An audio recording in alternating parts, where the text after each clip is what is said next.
In the 1970s, unusual but fantastic products emerged for lazy people in the form of Wonder Sauna hot pants. This invention looked like you were wearing balloon animals for shorts, but the inflatable pants were designed to melt away fat from your stomach and thighs. Just by inflating the rubber shorts and wearing them around the house, your body would sweat, causing you to lose a few extra ounces of water weight. There was no evidence that these things actually worked, so they disappeared. In 1976, a U.S. patent was applied for on a new kitchen device that reformed hard-boiled eggs into square shapes. That same year, another company was formed called the Square Egg Company, which made essentially that same device, calling it the Egg Cuber. It remains unclear who had the idea first, but it seemed to be a popular idea in 1976. Maybe it was to keep eggs from rolling off plates, or maybe because a cube seems more aesthetically pleasing. I guess we'll never know. In 1977, K-Tel, which was famous for their infomercials, began selling snowshoes for kids in the shape of Bigfoot feet.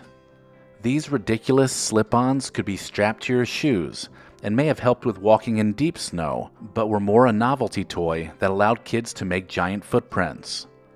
The size of the Bigfoot snowshoes measured 14.5 inches long by 11.75 inches wide.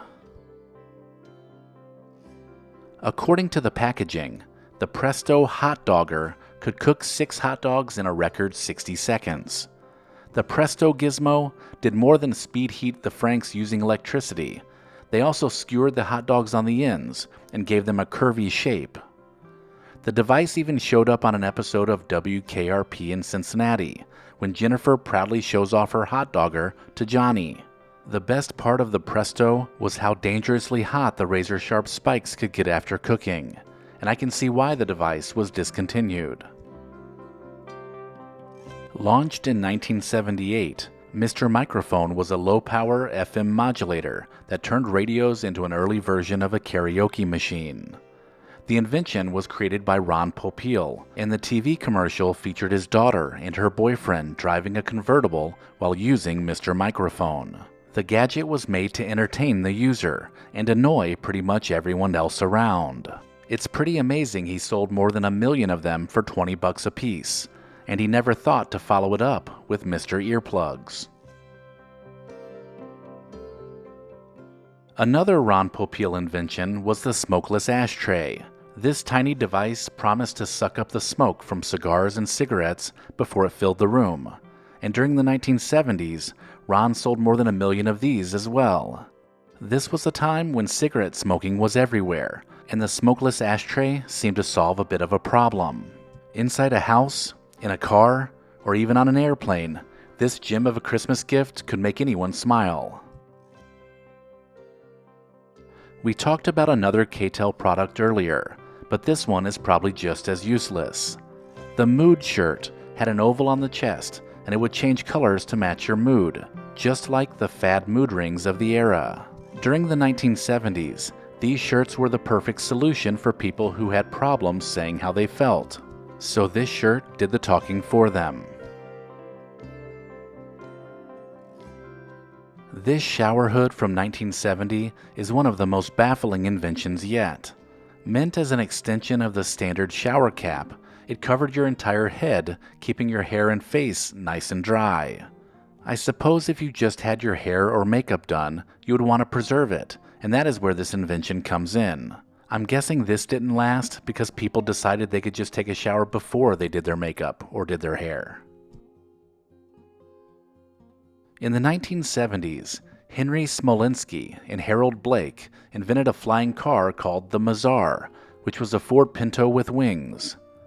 The lighter weight of the Pinto allowed it to fly up to 12,000 feet and reach a speed of 130 miles per hour. The vehicle was intended to function primarily as an aircraft, but used the start and stop features of the car. One minor problem was the car's right wing. It failed one trial run in 1973. Then it failed again later that year in a crash that killed both inventors. Although the Pinto was light, it was still too heavy for the airframe, which caused this invention to never become a reality. Believe it or not, this bird trap / cat feeder was a real idea, and it actually had a patent filed for it in the 70s. The device was designed to trap birds, especially sparrows, by luring them in with food. Once caged, the cats could claw and nibble on them. Luckily for birds everywhere, it seems this was never actually made. Lastly, let's look at a video phone that was just a bit ahead of its time. The picture phone launched by AT&T in 1970 wasn't quite a bargain at $160 a month, plus 25 cents per minute after the first half hour. Users could make calls to 100 or so other picture phones scattered across the United States. It didn't exactly take off, but AT&T was certainly innovative in their thinking, just a few decades too early. If you enjoyed this video, check out the description for links that help support the channel. And as always, thank you so much for watching.